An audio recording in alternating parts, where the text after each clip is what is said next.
जब मैंने निर्णय ले लिया तो घर में बहुत सारे डिस्कशन हुए और उसके बाद एक डिस्कस हुआ जिसमें उन्होंने कहा ये काम नहीं करना है। मैंने कहा 1 साल तो मुझे करना है। तो उन्होंने कहा कि नहीं करना है। तो मैंने कहा अच्छा एक बात बताइए, ये जिंदगी मेरी है या नहीं है? तो फर्स्ट ऑफ ऑल मैं आप सबसे कहूंगा, please take ownership in your life, on your future. वाह, ओनरशिप। आपको अपनी फ्यूचर की ओनरशिप तो लेनी ही पड़ेगी अगर आप कुछ करना चाहते हैं। और ये ओनरशिप मैंने उस वक्त समझी और मैंने पूछ लिया कि ये जिंदगी मेरी है या नहीं है। लोगों ने कहा हाँ है। मैंने कहा तो फिर 1 साल मुझे मेरे हिसाब से जीने दीजिए। अगर 1 साल में कुछ नहीं हो पाता है तो 1 साल बाद 365 डेज के बाद हम लोग बैठेंगे, एक दूसरे के साथ हिसाब करेंगे। अगर आपको लगता है मुझे कहीं और करना चाहिए नौकरी, तो फिर मैं आपको एक वादा करता हूं, सब काम छोड़ के नौकरी करूंगा। अच्छा, तो मतलब ये डिस्कशन हुआ पूरा का पूरा, पूरा डिस्कस हुआ। ओके। तो उन लोगों ने कहा ठीक है तुम्हारी शर्त मंजूर है, लेकिन हमारी भी एक शर्त है। ओके। मैंने कहा बताइए। कहा आज के बाद तुमको 1 रुपया नहीं मिलेगा। 1 रुपया नहीं मिलेगा? नहीं मिलेगा। घर से मम्मा पापा कोई? हाँ, 1 रुपया नहीं देंगे। घर में रहोगे, खाना बना मिलेगा या नहीं? ये सब बात की बात है, अभी तो ये बात अभी ये हो रही थी। मैंने कहा ठीक है, शर्त मंजूर है। इरशाद भाई, लगता था कि आप सफल हो जाओगे क्योंकि आप देख नहीं पाते, ये डिसीजन ले रहे हो कि मम्मी पापा हेल्प नहीं करेंगे, 1 रुपया नहीं देंगे। क्या अपने पास अपने ऊपर इतना बिलीव था कि मैं कर पाऊंगा? सर बिलीव था कि नहीं था वो मुझे नहीं मालूम, ठीक है। मेरे अंदर एक जुनून था कि मुझे पागलपन मेरे ऊपर सवार थी, मुझे अपनी जिंदगी बदलनी है, मुझे प्रूव करना है कि मैं अपनी जिंदगी अपनी शर्तों पे जी सकता हूं और मेरे पास खोने के लिए कुछ नहीं था। मैंने ये सोच लिया था। अब सिंपल सी बात थी, मैंने एक निर्णय ले लिया और निर्णय लेने के बाद ये बात तय हो गई। तब मैंने पूछा ठीक है मम्मा एक बात बताइए, आज के बाद मैं यहाँ खाना खाऊंगा कि नहीं खाऊंगा, यहाँ आऊंगा कि नहीं आऊंगा, कि 1 साल बाद आऊंगा? ये क्वेश्चन पूछा आपने? जी मैंने पूछा था। तो फिर मेरी मम्मा रोने लगी। मैंने कहा देख मम्मा, ये इस वक्त इमोशन का टाइम नहीं है, ये बात बहुत क्लियर कट है। आज तक मैंने आपसे कभी बहस नहीं किया है, लेकिन ये मेरी जिंदगी का फर्स्ट एंड लास्ट है। आज के बाद फिर मैं आपसे बहस भी नहीं करूंगा। लेकिन आज ये डिसीजन नहीं, बात नहीं, बहस नहीं करूंगा, बहस नहीं करूंगा। हाँ, कभी कोई फालतू डिस्कस मैंने करता नहीं, मैं उनसे नहीं करता था क्योंकि मैं उनकी बहुत इज्जत करता था। तो मैं कभी उनको कोई बात उल्टी नहीं बोलता था। लेकिन उस वक्त मुझे नहीं पता था मुझे क्या हुआ, बस मैंने ये बात बोल दी और ये शर्त मंजूर करके मैं काम शुरू किया। 60 रुपए थे मेरे पॉकेट में।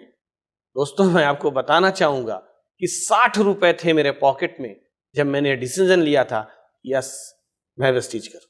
बट ज्वाइनिंग तो 100 प्लस 600 रुपए की थी तब। हाँ सर बिल्कुल थी। फिर मैंने रमेश सर को फोन किया। उस वक्त मेरे मोबाइल में उतना भी बैलेंस नहीं होता था फोन करें, वो बहुत समझदार आदमी थे, हैं आज भी बहुत समझदार है। तो उन्होंने मेरा फोन काट के मुझे फोन किया, कहा बोल भाई क्या बात है। मैंने कहा बॉस मुझे वेस्टीज करना है। कहा करना भाई, क्या दिक्कत है? मैंने कहा लेकिन मेरे पास पैसा नहीं। कहा तो तुझे क्या लगता है मैं तुझे पैसा दूंगा? मैंने कहा मैंने ये सवाल नहीं पूछा है। उसके बाद उन्होंने मिस्टर बाली की एक बात मुझको सुनाई, मैं जो सैल्यूट करता हूं इसीलिए मिस्टर बाली को हमेशा। मिस्टर बाली ने एक बात कही थी अपनी किसी मीटिंग में कि पैसा लगा के पैसा बहुत लोग कमाते हैं, बिना पैसा लगाए पैसा कमा के दिखाओ तो you are a real businessman. Absolutely. ये बात मुझे बहुत हद तक मेरे दिमाग में बैठ गई। मैंने कहा बॉस मैं ये नहीं कहना, मुझे बस सिखा दो ये करना कैसे, बस सिखा दो करना कैसे। कहा ठीक है। उसके बाद वो आए, उन्होंने मुझको प्लान बताया। 2 बार 3 बार 4 बार मैंने उनसे प्लान सुना। फिर मैंने कहा अब मैं आपको बताता हूं, सुनिए। मैंने उनको सुनाया, सुने।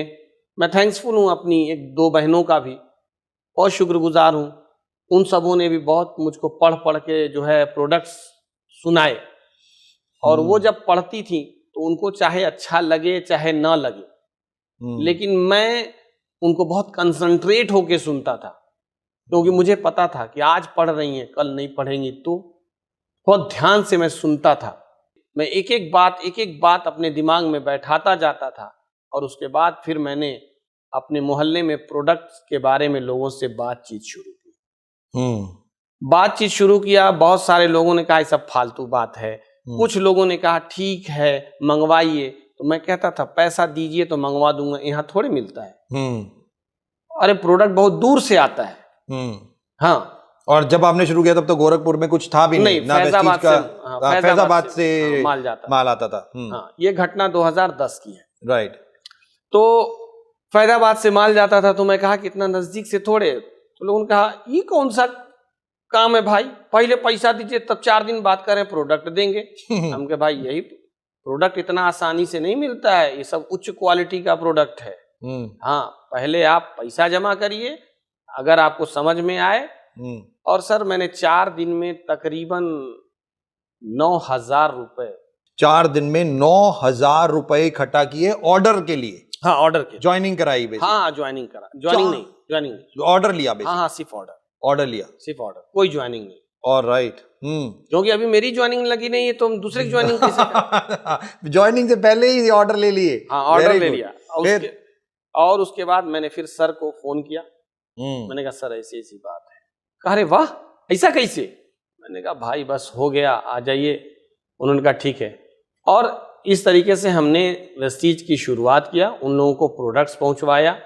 और हर तीसरे चौथे दिन सबसे पूछता था, तब प्रोडक्ट यूज हो रहा है ना, कोई कैसा महसूस हो रहा है, मजा आ रहा है ना।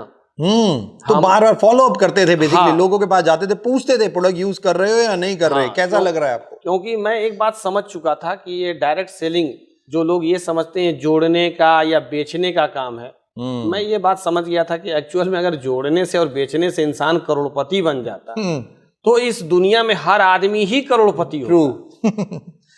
एक्चुअल में ये बिजनेस है सीखने का और सीख करके लोगों को सिखाने का। Very well.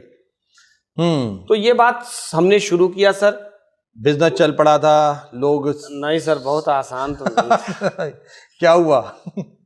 फिर मैंने प्लान पे काम शुरू किया। ओके, अभी तक माल बेच रहे थे, मंगा रहे थे, बेच रहे थे, अब प्लान, अब नेटवर्क पे काम शुरू किया। हाँ, तो फिर लोगों ने क्या कहा?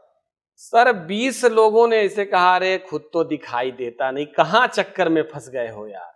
किसी ने कहा अरे कोई मारेगा, गिर उड़ जाओगे, चोट उट लग जाएगी। ऐसे ही मैं चुपचाप सुनता था लोगों की बात।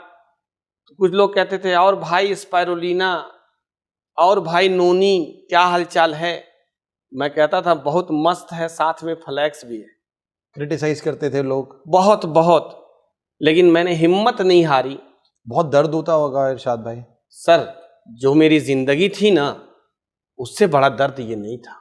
मेरे जो कारण थे ना, और जो आज मेरे कारण है ना, वही कारण है कि आपने मुझे एक बार कॉल किया, मैंने कोई ना नुकुर किए बगैर तुरंत कहा यस।